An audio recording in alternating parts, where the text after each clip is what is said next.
Hi YouTube, it's Ty, or Poppy Ty, however you want to say it. um, I am making this video today because I actually want to just talk to you guys about, I just want to have like a little talk about death.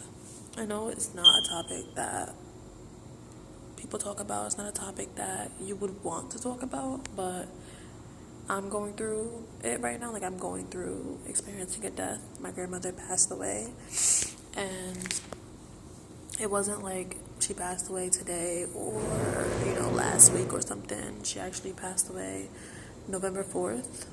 But it still hit me pretty, like, it hit me extremely hard. Like, she was actually the first death in my family that like, I'm extremely close to. You know what I mean? Like, she was like the first death in my family that actually hit so hard.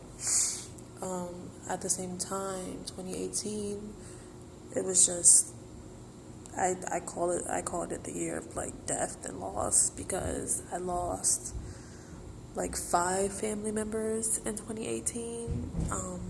Of course, my grandmother was the closest, but I lost 5 family members, and it's weird because growing up, I didn't lose anyone growing up. Like, this year is the first year I've ever experienced the death in the family,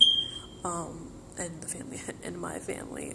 I haven't experienced it, I haven't gone through it, so I wasn't prepared to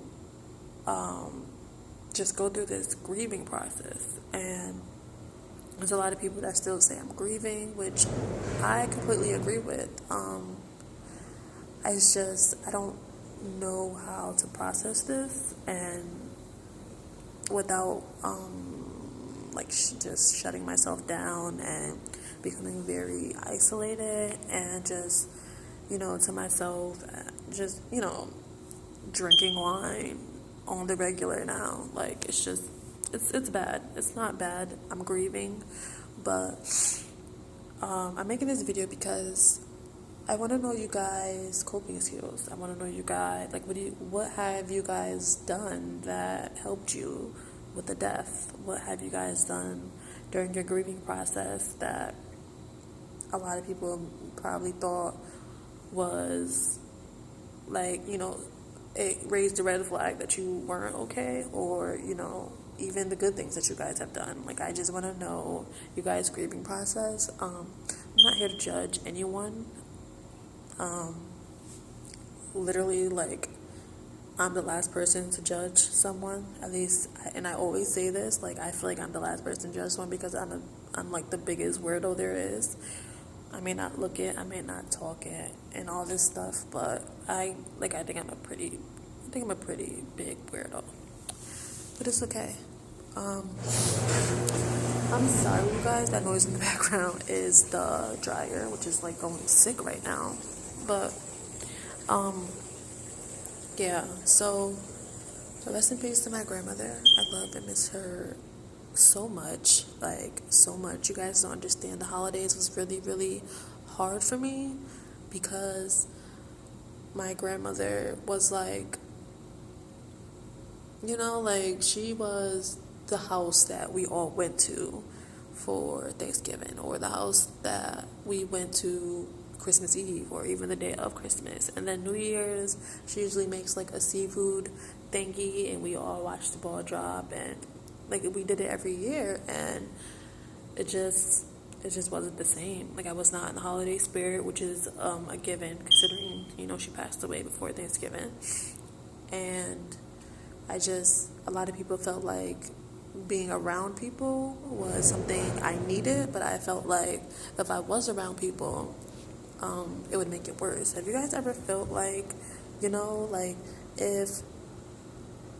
if you're sad or something and you're around people and they, they always just, if your facial expression is sad, or if you just have that, like, just sad face, a lot of people always, like, what's wrong? Are you okay? And then if someone knows that somebody in your family passed away, it's always, my condolences, or, I'm so sorry for your loss, which is a respectable response, and it's, it's the normal response that people do. However, I feel like if I was to hear that, like if I would have went to my family events and stuff and I would have heard that, I would have broke down, like completely broke down. So I just didn't want to hear it. And to me, it would have came off rude to be like, please just don't say anything about it. Please just like treat me as if my grandmother did not pass away. I felt like that would have been rude to say to people, because I knew that the minute those questions started coming, I was going to completely break. And I've been strong since she passed away. I haven't broken down yet. I know I have to, but I haven't yet. And that's for the sake of my siblings. I'm going to give you guys a little background history with my grandmother. My grandmother raised me and my siblings. So I owe her everything.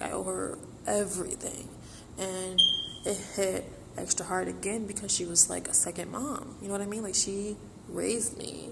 She raised my sister. She was still in the process of raising my sister and my brother. Like, they lived with her. So yeah, it's just hard. That is hard. And I never thought it would be this hard. I just never thought it would be this hard.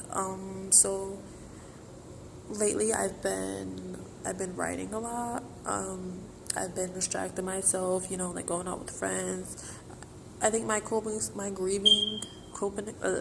mechanism right now is distracting and shoving my feelings down.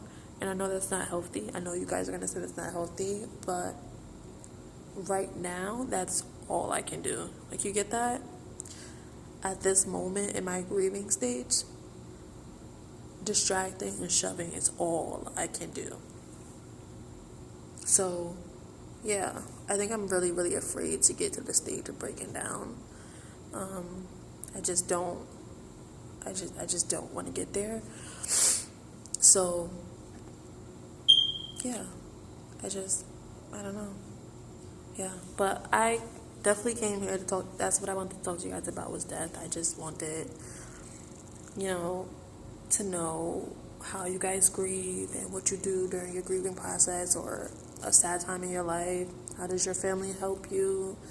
And all that stuff. It's not good stuff, but it's life. So, we're dealing with it. Well, we have to deal with it, and we have to get through it and all that stuff. So I know this isn't like a video that you guys would want to see, but please comment. Not please. I'm sorry. Do comment and let me know. Let me know about your grieving stuff. And I am praying for everyone that has experienced a loss. It's an extremely distraught thing, and it's just so sad and terrible, and it definitely chips away at your heart, especially if the person is so close to you, and somebody that's so near and dear to your heart. So if you are going through a death right now, like I am, again, I'm praying for you. I hope you stay strong. I hope you have found some positive coping skills, and I hope that you surround yourself with your family and anyone that just makes you smile and laugh and feel better, so that you don't have to go through it alone, or just deal with your thinking alone, because that's another thing. Overthinking will just break you. I promise you, I have broken down from overthinking about my grandmother, and I don't recommend it. I do recommend that you go through it. You know what I mean? Like, you go through it. You have to go through it to get through it. So eventually you have to, but if you're not ready, just don't rush your grieving process. And that's what I'm trying to do, because I realized I was trying to, go by what everyone else was telling me, and I wasn't ready. I wasn't ready to accept the fact that she's not here. You know what I mean? Like, I'm not there yet. So, we all have our own pace. We all grieve differently. I just wanted to, but that is a big reason why I haven't been posting. It's just, yeah, it's just a thing. It's just a thing that I'm going through right now. So bear with me. I will be back this week though with videos. I promise you guys. So that's all with this video. It's just, I just wanted to talk to you guys really, really fast. I should have went live, but I feel like you should only go live when you have like at least, I don't know, 100 subscribers and not less than 20. So yeah. Okay, I have to go. Actually, I'm gonna go to sleep because it's like 12 a.m. here. So I hope you guys have had a wonderful day and sleep peacefully. I'm out.